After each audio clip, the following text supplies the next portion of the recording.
All right, guys, we have some disturbing breaking news that we have to discuss here. Over the weekend, Operation Chokepoint 3.0 was basically instated, right, by banks. All right, I'm going to be looking at an article or two. I'm going to be playing this clip by Cynthia Lummis here on Fox News this morning. We're also going to take a look at a clip of Brian Armstrong on the Shawn Ryan podcast. And we're going to take a look at actually a whitehouse.gov, financialservices.house.gov document about Chokepoint 2.0 from the Biden admin. So, ladies and gentlemen, without further ado, this is the Coin Zone. I'm Crypto with Paul. Let's start with this video right here from this morning from Fox News and Cynthia Lummis. But President Trump said today, seemed to clarify that he's not going to fire him. So we got to wait until May. And Scott Bessent is going to he's holding a process. Let me ask you something you mentioned before on digital assets. Can we focus on that for a minute? What's he done wrong? Well, he put banks out of business.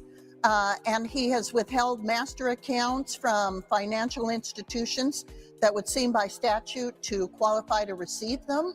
I think he's overextended his authority. And in addition to that, it's like whack-a-mole trying to do business with the Fed.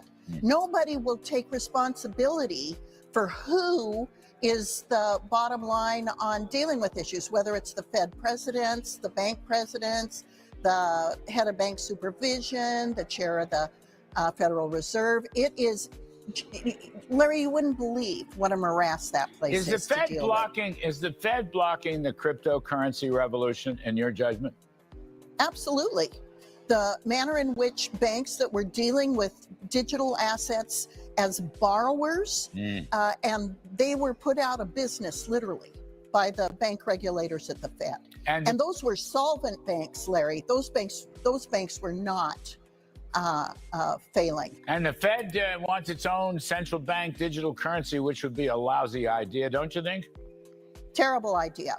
The United States doesn't need a direct-to-consumer CBDC or a wholesale CBDC. Now, Jay Powell agrees that we should not have a direct-to-consumer CBDC. So I agree with him on that. That is time for a commercial break because you're spilling too many beans, Cynthia Lummis. That's when the music cues, and that's when we're going to pause it here and comment. Ladies and gentlemen, again, this morning, Cynthia Lummis on Fox News, basically discussing what we're going to cover here, Chokepoint 3.0, Operation Chokepoint 3.0. What is that? 3.0? What happened to 1.0, 2.0? Well, honestly, I don't know if there ever was a 1.0, but 2.0, we can take a look at here. Why do we want to highlight this and focus this? Because I didn't see this coming, and I don't really see a lot of people talking about it on X or social media. So let's go right into this.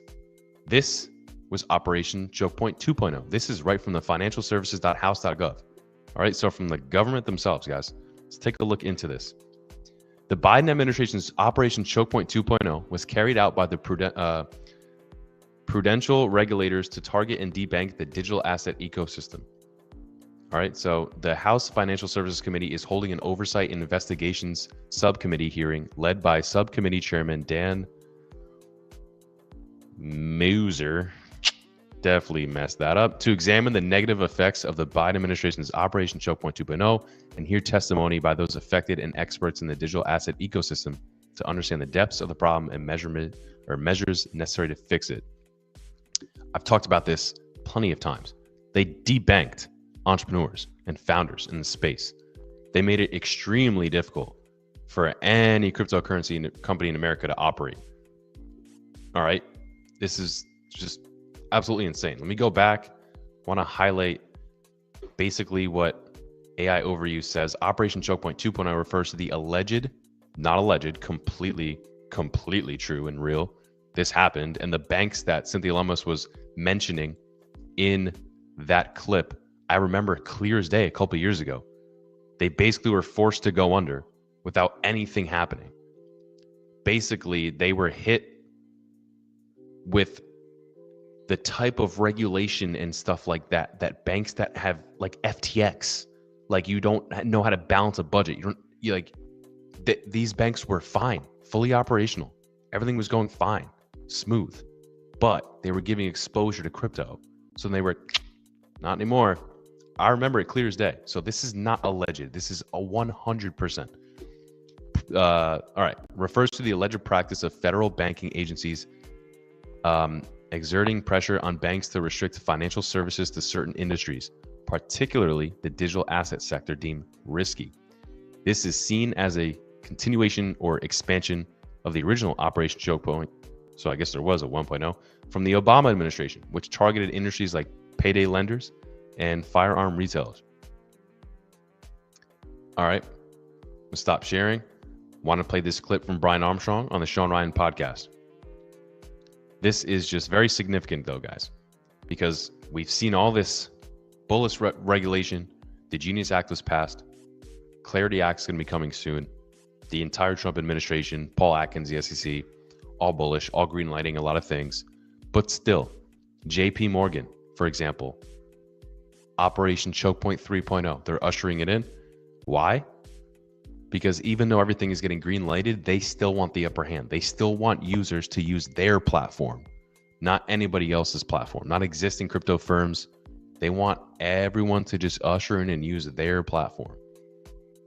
We're not going to let that happen. But Brian Armstrong broke down, I'm not sure how much of this is going to play. It might be minutes, so stick with me. Listen to Brian Armstrong on the Shawn Ryan podcast. He broke this down on what, entrepreneurs, CEOs, founders of big crypto companies like himself were experiencing the past 4 years under Gary Gensler, under the Biden administration. Let's take a listen to this. So what's the war on crypto? I can't say I'm not a crypto guy because I buy it, even though I don't understand it nearly to your level. But why would there be a war on crypto? Let's be honest. Most people don't know the difference between an $8,000 AC heating system and an $18,000. I don't care. Yeah, well, crypto is a threat to some people in power, right? In particular, like in this last administration, Elizabeth Warren and Gary Gensler, I would say, were the biggest architects of this war on crypto. And Elizabeth Warren is a socialist. She basically thinks the government should run all financial services. And she likes to apply pressure to the big banks that are kind of under the purview of these financial regulators to get stuff done that she can't get done through Congress because the American people don't want it. So as an example, she put a lot of pressure on JPMorgan to say, don't give loans to oil and gas companies or to gun companies. And so she has these kind of political motivations, and because she can't get them passed through Congress because the American people don't want that, she'll kind of in an extrajudicial kind of way appoint these financial service regulators, and those regulators will go into the bank and say, hey, it would be a real shame if you were to do this. They have a lot of soft power. They can say, hey, we're going to come in and audit you once a month instead of once a year and ask you to produce thousands of pages of documentation. And if you upset your regulator, you can be in the penalty box for years and years, right? So this kind of soft power, we called it like Operation Chokepoint 2.0. They'd go into the banks and try to debank people that they didn't like for their political reasons. And so crypto comes along totally outside the power structure that they've been able to infiltrate. And it allows people to kind of do financial transactions without the risk of being shut off by your bank. And so she hates crypto. And it's pure hypocrisy too, because she's always kind of out there saying, well, we're here about consumer protection. I'm trying to protect the little guy. And the minute, some legislation gets proposed for crypto that would protect the little guy, she'll fight against it like tooth and nail. So anyway, long story short, she appointed this guy, Gary Gensler, to be the SEC chair. That's the head of the Securities and Exchange Commission. And he's like a powerful financial services regulator. And what members of Congress told me was that she made a deal with him. He really wanted to be Treasury Secretary, but she said, hey, look, in the first term of the Biden administration, do the SEC chair role, go hard on crypto, try to really tamp down on this stuff. And if you do a good job, I'll try to make you Treasury Secretary in the second Biden term. And so he really wanted this job to be Treasury Secretary. So he's a smart guy, by the way. If you go back and look at his talks before he became the SEC chair, he was teaching these classes at MIT about how great crypto was and how it's such a powerful technology to update the financial system and all this. Are you serious? Yep, he would talk about Ethereum, Algorand glowingly. Yeah, so he totally flopped. He totally flip-flopped. Yeah, I think just for a job. I think these guys, like, they're mentally willing to, change their values and what they will do it's basically for personal advancement, right? To get the job he wants. And so, he went in there and started creating all this lawfare essentially against crypto companies. And like for us, we had gone public in 2021. As part of becoming a public company, you have to disclose all this information to the SEC. They send you like a bunch of comment letters back and forth. Like they sort of turn over every stone. They understand everything about your company. And they allowed us to become a public company at that time. In 2021, they said, okay, great, you're good. The public consumers can own your stock, and you're good, kosher. And then a few years later, after this pressure from Elizabeth Warren, he decided, you know what, actually, we don't like all this stuff. And they started sending us these really nasty letters like, hey, we have deep concerns about all these things you're doing that they had just allowed us to become a public company doing. And so our lawyers, we went in, we met with them probably at the SEC like 30 times over a period of a year or two. And we just tried to be helpful and answer all their questions. And, and we would ask them, sometimes we would ask the regulator should be giving you a clear rule book, right? Like, here are the rules you have to follow, and then we follow them, and that's how it should work, right? They wouldn't give us any rules to follow. And our lawyers, I remember we would ask them in these meetings like, well, here's how we think about it. We read the law, and here's the program we designed in compliance with the law. Do you have any feedback for us? And they'd say, we're not going to give you legal advice. And we'd say, okay, well, are we doing anything wrong? And they're like, we're not going to give you legal advice. And then after 30 meetings, they hit us with a lawsuit claiming we had violated all of these laws.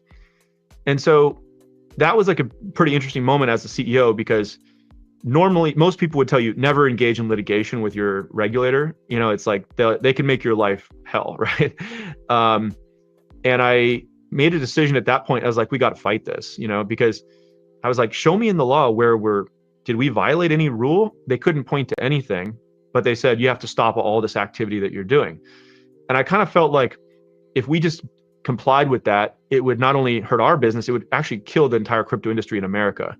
And a lot of this stuff had been going offshore anyway. You might have read about like FTX, this exchange, and Mt. Gox, and like these things, American consumers were using these offshore platforms, which were then blowing up and stealing people's money.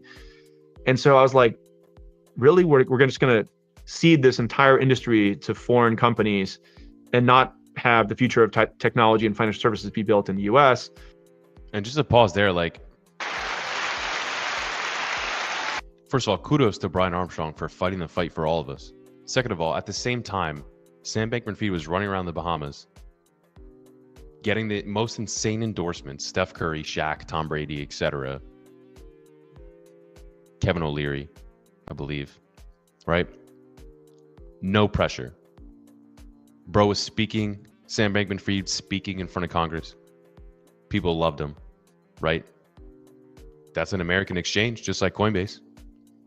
Why were they getting treated nicely while this was happening to Coinbase and Brian Armstrong? Screw that. Like, let's go fight these guys because I think we have the better argument. Now, introducing Iron. These freaking ads, man. This is very interesting stuff, though. Let's play a little bit more of this, and then we'll hop to the article about Operation Chokepoint 3.0. What's happening now again? A long time, right? So for a period of a couple years, we were engaged in litigation with the SEC.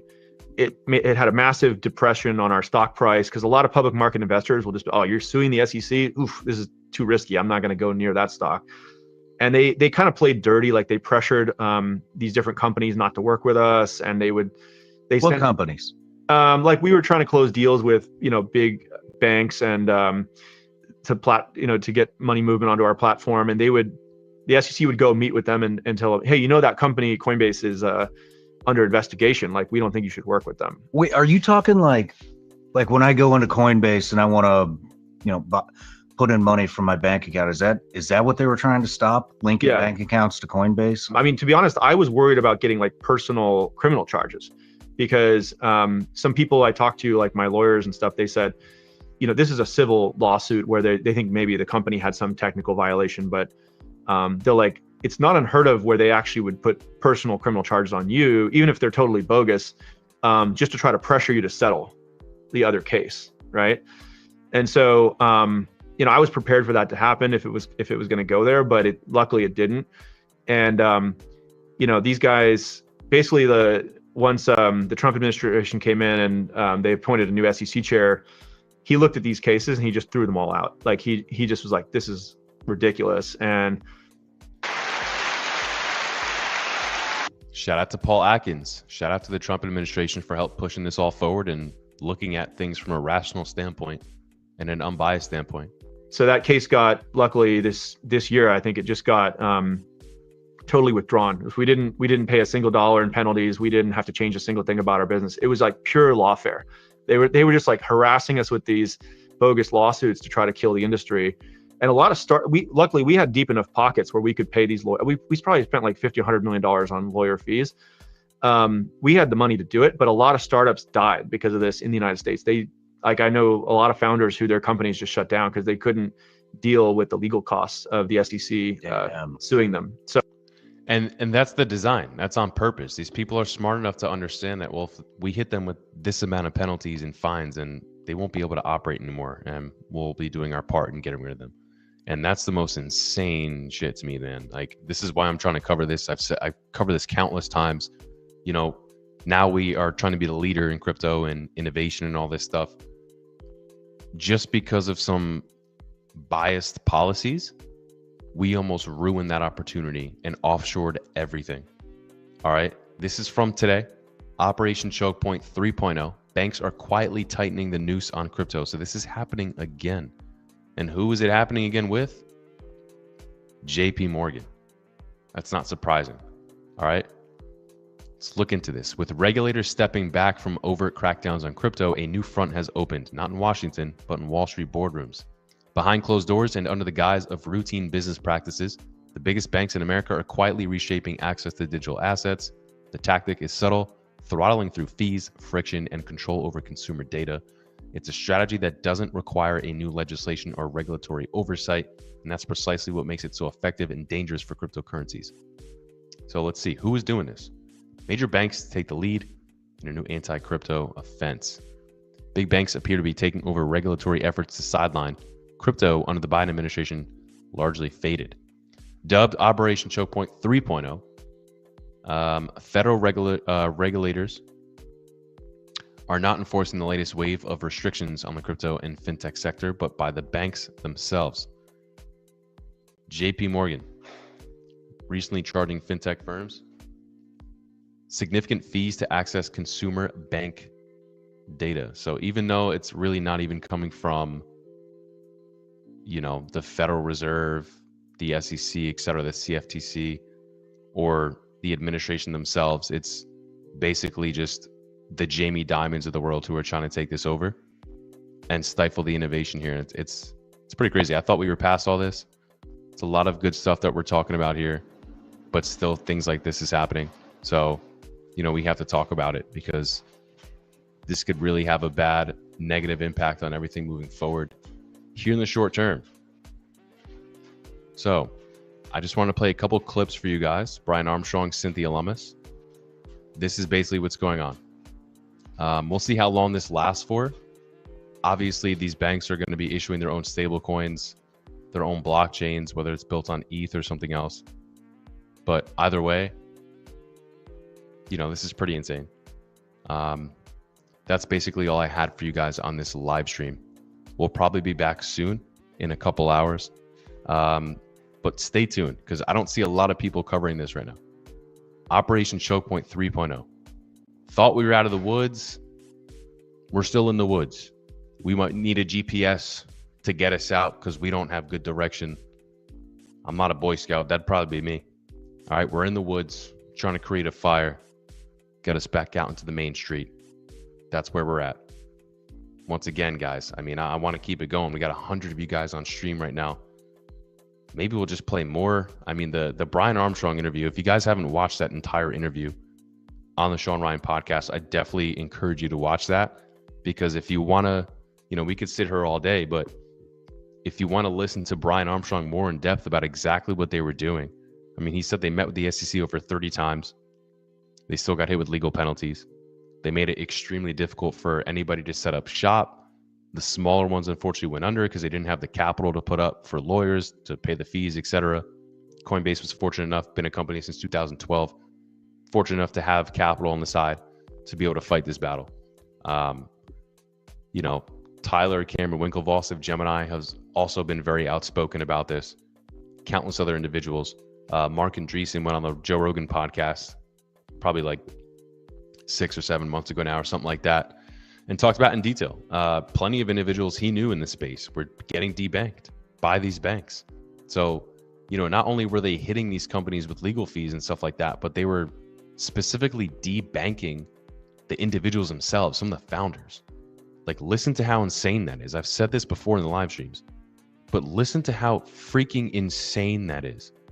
Imagine if you're an American entrepreneur and you've been in crypto and you have this great idea for something innovative and awesome that you think could disrupt the world and make the world better. And you're trying to set up a company here in the United States, and basically it goes under and fails, not because anything that you did wrong on business operations or running a balance sheet, anything like that, but because the government was like, you know what? Not today, brother. Take a seat, all right? Well, it's a new day. At least we thought it was. The Orange Man has done a lot for us, right? But here we are still. Operation Chokepoint 3.0, man. Yeah, we'll see. Chat, let me know. Benjamin, we appreciate you, brother. Let me know, chat, what bank you guys use. Let me know your PIN codes. I'm just kidding. That's a joke. You can laugh at that, all right? But at the end of the day, I've never had an issue with my bank, my provider, off-ramping, on-ramping crypto to Coinbase or any other platforms. But I'm curious to see what you guys think, what you guys say. If anybody's ever had issues out there with your bank, let me know in the comments. I'm curious. This is just where we're at still, man, unfortunately.